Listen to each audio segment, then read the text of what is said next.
When it comes to Easter eggs, hidden details, and comic book references, Hawkeye is actually very light compared to other Marvel projects, and I'm just kidding. There are so many Easter eggs and comic book references in Hawkeye that we could easily do 50 things you missed and still have some entries to spare. And I can guarantee there will still be plenty that we missed. But we're gonna give it our best crack here and go over 25 things you missed in the Disney Plus show. Oh, and spoiler warning, obviously, there will be massive Hawkeye spoilers in this video. It's just some Christmas. Starting off with the first episode, at the very beginning, there's a flashback to the Battle of New York from the first Avengers movie, which admittedly seems like a lifetime ago now. Anyway, during the flashback, we see the Bishop's insane luxury apartment, which I can only imagine costs a small fortune knowing New York real estate, which just so happens to be in the center of the battle between Loki and his Chitauri army and the Avengers. Now, at one point during the battle, Kate sees Hawkeye do a backwards leap with his bow and arrow off of a building, and it all looks pretty cool. It has become the definitive Hawkeye shot, and they even replicated it on the first page of the first issue of the Hawkeye comic run, which was released shortly after the first Avengers movie in 2012. To demonstrate Kate's skill with a bow, she decides to use her bow and arrow by ringing the bell from the clock tower at the college she's going to. Now, while we're not sure which college she goes to, at least I didn't catch it, we do know the name of the tower is Stane Tower. Does that ring a bell? Sorry, awful pun, I know, but I couldn't help myself, okay?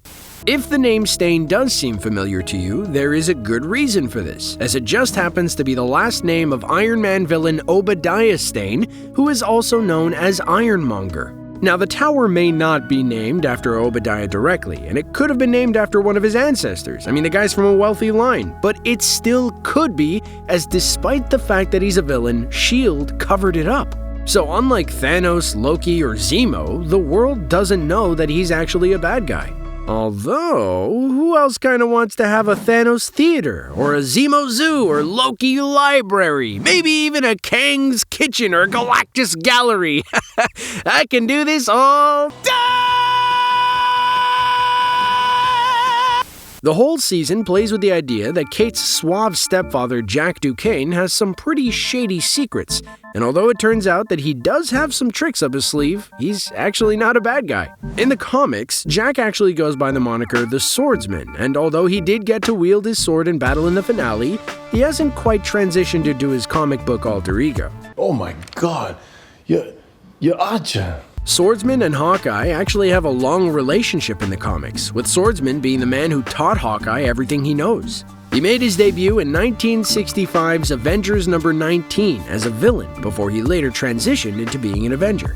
While there were many highlights in the series, such as Clint and Kate's rapport, the whole bag borrowing scene, Yelena eating mac and cheese, and of course the introduction of Wilson mother-flippin' Fisk into the MCU, there was one other character who stole our hearts. Lucky the pizza dog.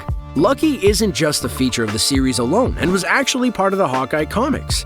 He was originally named Arrow and was owned by the Tracksuit Mafia until they threw him into traffic. Clint saved the dog, taking him to the vet, but he sadly lost an eye in the process, but gained a new family. And as Dom Toretto says, there's always room for family.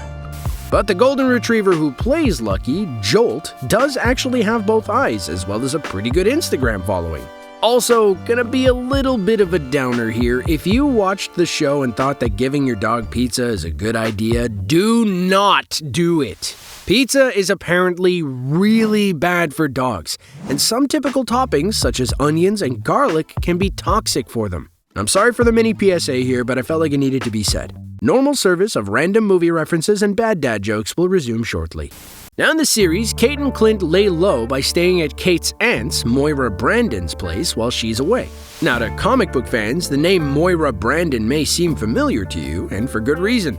In the comics, Brandon was a movie star who sold her estate to the West Coast Avengers, led by Hawkeye and his wife Mockingbird, which, speaking of Mockingbird, the Watch in the final episode confirmed Linda Cardellini's identity as Mockingbird. In Avengers West Coast number 100, when Hawkeye and Mockingbird visited the estate for the first time, it was attacked by a villain with Brandon having to save them. To thank her, Hawkeye made her an honorary Avenger.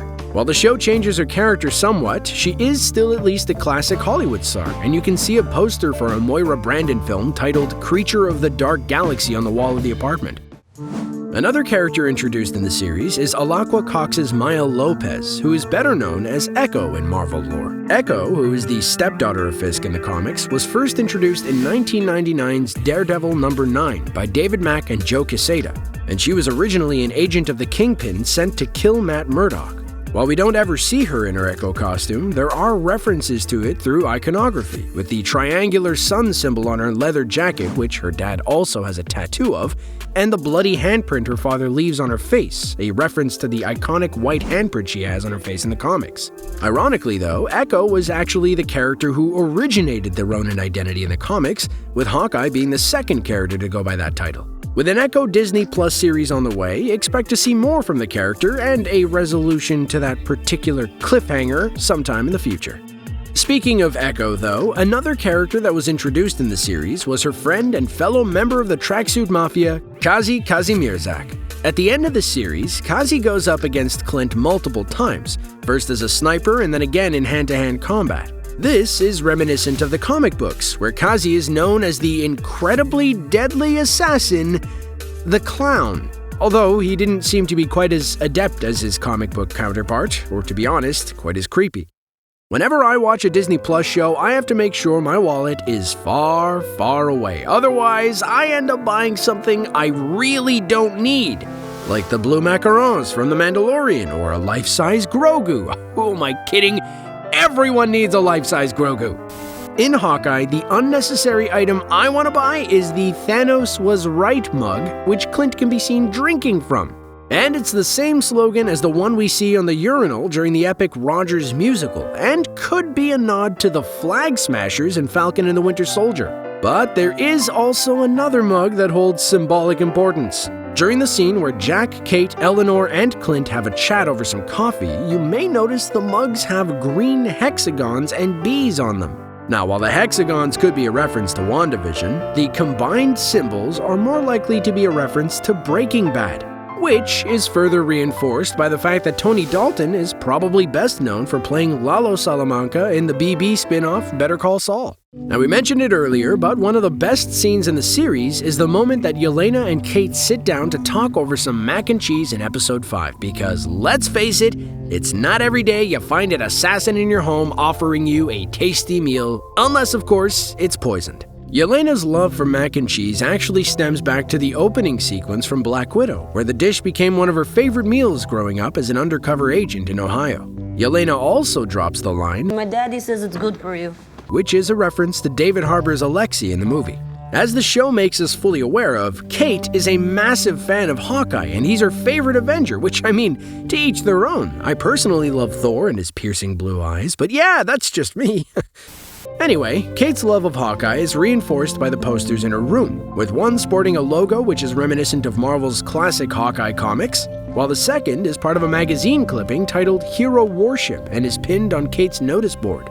During the show, Clint finds himself looking for a new apartment to stay at after he temporarily breaks his partnership with Kate, so he turns to the LARPer Grills so he can get some much-needed rest. Now, this storyline is actually heavily influenced by Matt Fraction's comic book run, where the two characters also lived together, as Grills was one of Clint's neighbors, with the two of them living in the same apartment building. Hawkeye is giving Natasha the eulogy she deserved, and making sure that people know how her sacrifice helped save not only the world, but the universe. As Clint visits the Avengers Memorial Plaque, which remembers the day the Avengers first assembled, he gives an emotional speech to Natasha. While you may have been a little busy wiping a tear from your eye, you may have missed the familiar score in the background, Alan Silvestri's Avengers Endgame Vormir theme, which was the musical backdrop to Natasha's demise.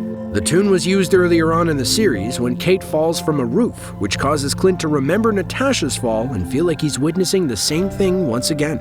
There are a number of storylines and plot devices that reference the comics, such as Clint wearing hearing aids, but the two most notable ones are the betrayals by parent figures. First of all, Kingpin does betray Maya's father and then turns Maya on his supposed killer, although in the comic books, as we mentioned, Kingpin frames Daredevil for the murder. Maya learning of Fisk's betrayal and the subsequent confrontation is also similar to the comic books, with Maya shooting Fisk in both eyes and leaving him blind, which is referenced in the show by the eye-to-eye line as the camera pans away. Eleanor betraying Kate is also similar to the comics, where it turned out that she was the mastermind behind the supervillain known as Madame Mask. Okay, now let's talk about the big man himself, Wilson Fisk, because I'm still giddy with excitement. While the Daredevil series did an almost perfect job of bringing Kingpin to the screen, one notable omission was his trademark accessory, the Obliterator Cane. In the comics, the walking stick conceals a laser weapon that can vaporize a handgun or a person's head at close range, although Fisk admittedly doesn't use it all that often, preferring to use his own hands instead. Whether or not Fisk's cane in the MCU has the same capabilities is unclear, but maybe he got a hold of some alien tech during one of his many invasions.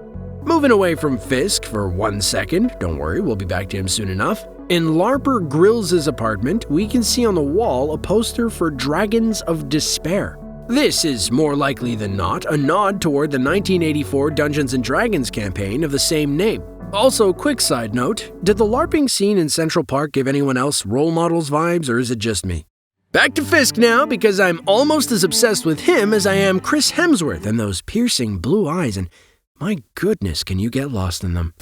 Fisk's outfit in the finale is a lot more eye-catching and colorful than us Daredevil fans are accustomed to. The red and white exotic shirt is a comic book reference, with it ripped straight from the front cover of Mark Waid and James Robinson's Amazing Spider-Man Family Business comic from 2014. As we mentioned earlier, there are a lot of moments in the series either taken straight out of or heavily influenced by the comics. For example, the car chase sequence in Episode 3, and especially the shot of Kate firing an arrow at her pursuers. Another instance is when the duo infiltrate the gala in their fanciest attire, with the moment being directly inspired by Matt Fraction's 2012 Marvel comic run. However, while their main target wasn't Kingpin in that story, he was one of the gala's attendees.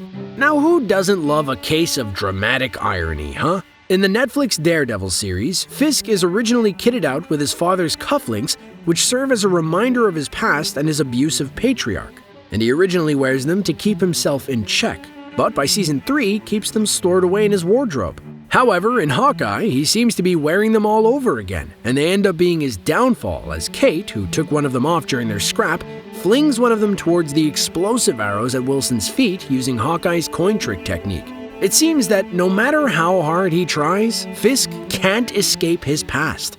At the end of the season finale, after Kate and Clint burn the Ronin costume, she tries out some name ideas for herself, such as Lady Hawk, which Clint quickly shuts down. However, the Lady Hawk name isn't just a random suggestion, and Lady Hawkeye was the moniker Kate briefly went by when she and Clint were both active in the Marvel Comics. But let's be honest, we all know that she'll be inheriting the full Hawkeye moniker very soon. Warning! There are mild No Way Home spoilers in this entry. If, like me, you hadn't seen No Way Home when you watched Episode 5 of Hawkeye, Yelena's line, "new and improved Statue of Liberty," probably didn't mean much to you. But of course, if you've seen No Way Home, you'll know that she is referring to the version retrofitted with a giant replica of Captain America's shield that finds itself front and center of a very pivotal scene in the movie.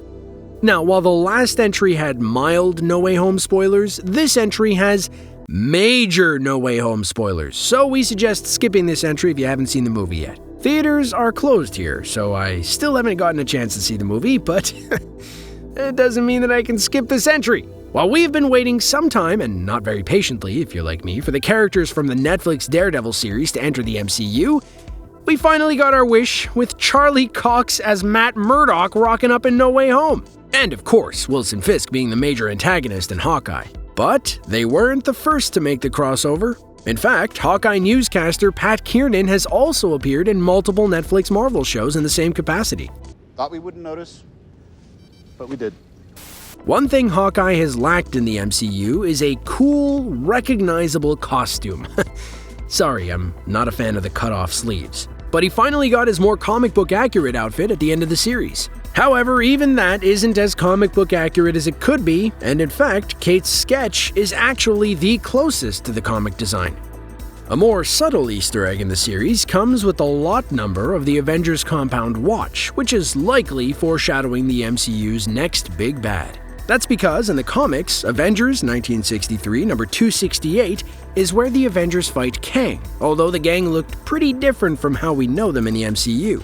For instance, Namor was a part of the crew, and we are somehow still waiting for him to appear in the franchise.